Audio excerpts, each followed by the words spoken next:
पापा ने हमसे, खासकर तुमसे कहा था कि हम दोनों साथ में घर लौटेंगे। मैंने उनसे कुछ पूछना चाहा तो तुमने मना कर दिया। आज हम घर गए तो दूर से ही सबको देखकर लौट आए, और आज भी तुमने मुझे पापा से मिलने नहीं दिया। कोई बात हुई है क्या वसु? कल जब पापा सा हॉस्पिटल से डिस्चार्ज होंगे तो मुझे पूरा यकीन है वो तुम्हें साथ आने के लिए कहेंगे, पर तुम साथ मत आना। ये जवाब तो देव सर ने सच बता दिया तो इन्हें बहुत बुरा लगेगा। बोलो वसु। देव सर, जो हमारा कर्तव्य था वो हमने पूरा किया। अब हमारी वहां कोई जरूरत ना है। किसी ने तुमसे कुछ कहा है क्या? मासा ने या सारिका काकी ने? नहीं देव सर, मैं तो बस यूं ही कह रही थी, जब बड़े हुक्म ने हमारी जरूरत थी तब हम दोनों वहां थे। अब जब भगवान की दया से सब सही हो गया है, बड़े हुक्म से ही सलामत घर लौट आए हैं, तो अब हमें भी अपना घर संभालना चाहिए, है ना?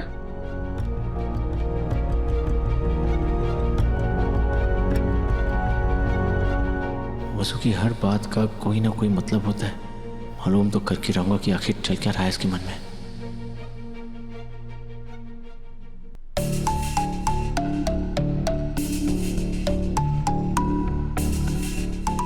अभी दिव्या। हाय मराराम जी, इतने सारे गिफ्ट किसके लिए है ये सब? ये पता हमारे लिए ही हो, कम से कम एक गिफ्ट तो बनता है। सारी काम वापस रखो। ये सारे गिफ्ट्स हम में से किसी के लिए भी नहीं है।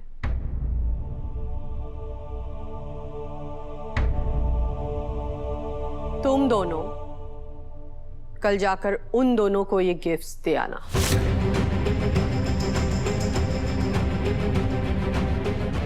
यो की बात हुई भाभी साहब, इतने सारे महंगे महंगे गिफ्ट आप वसु और देव ने दे देंगी?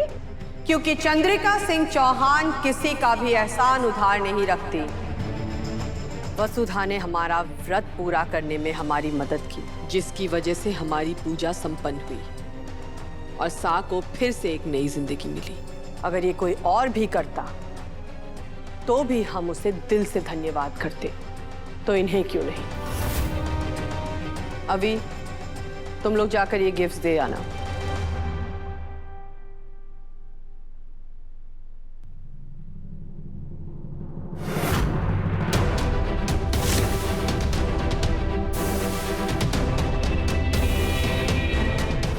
इतनी सारी गिफ्ट्स किसके लिए? सा,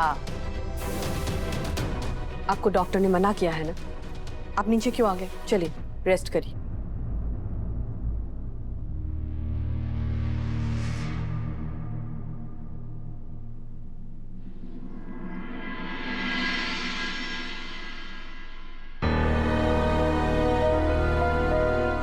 अभी दिव्या,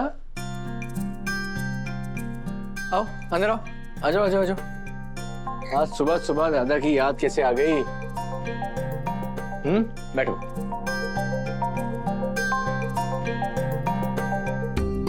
याद तो आपकी हमेशा आती है भाई साहब। और आने का रीजन भी बता देंगे। एक बार आप जादूगर को बुला लो। आओ वसु, आओ। अरे आप दोनों यहाँ? वो मासा ने आप दोनों के लिए कुछ गिफ्ट्स भेजे हैं, तो बस वो गिफ्ट्स देने के लिए आए थे। हमारे लिए गिफ्ट्स? क्यों? आप दोनों ने पापा से आगे लिए इतना कुछ किया, तो थैंक यू के तौर पे मासा ने सारे गिफ्ट भिजवाए हैं।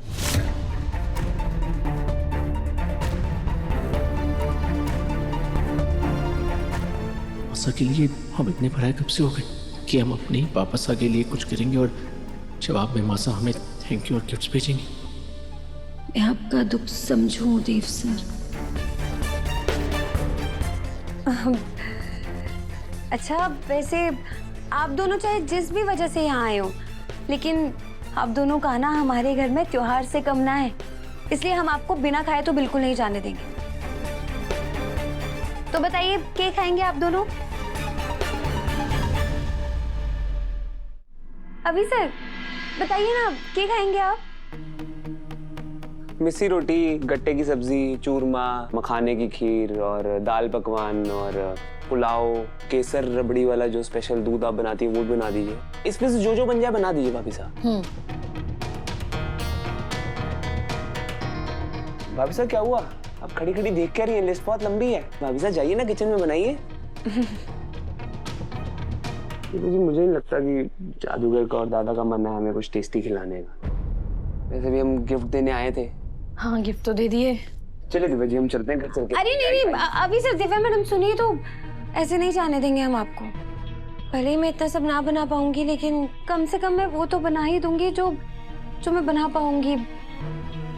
चलेगा ना आप दोनों को? नहीं चलेगा। चलिए दिव्या जी। हीरा, पूरे घर को अच्छे से सजा दो, ठीक है? रामू, घर का एक भी कोना नहीं बचना चाहिए। हाँ पूजा, सावित्री, देखो रंगोली बहुत ही सुंदर होनी चाहिए। लाल, हरे, पीले, नीले जितने भी रंग है वो सब अच्छे से भर दो। और देखो खाना बहुत ही स्पेशल बनेगा। और हाँ, खीर बनाना मत भूलना। जी बड़े। हाँ। आप क्यों बच्चों की तरह जिद कर रहे हैं? आपको डॉक्टर ने ज्यादा बोलने या चलने से मना किया है ना।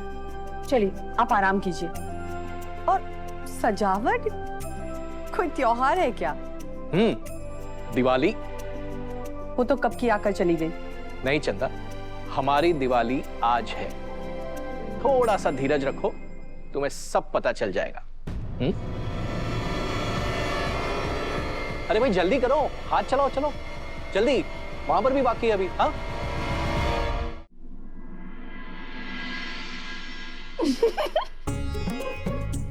बस कर दे मजाक अब। शायद मस्ती बहुत ज्यादा हो गई। शक्ल देखिए वसु की और भाई साहब की भी। वो कितने घबरा गए। अरे एक मिनट, आइए जेठानी साहब, ये देखिए।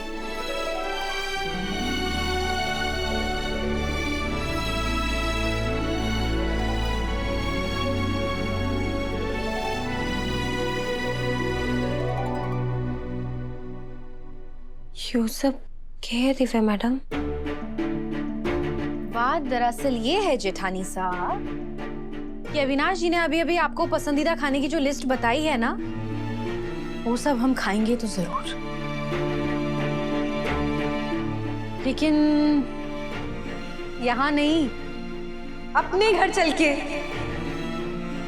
और मैं और आपके देवर साहब आपको और भाई साहब को वापस घर ले जाने के लिए आए हैं।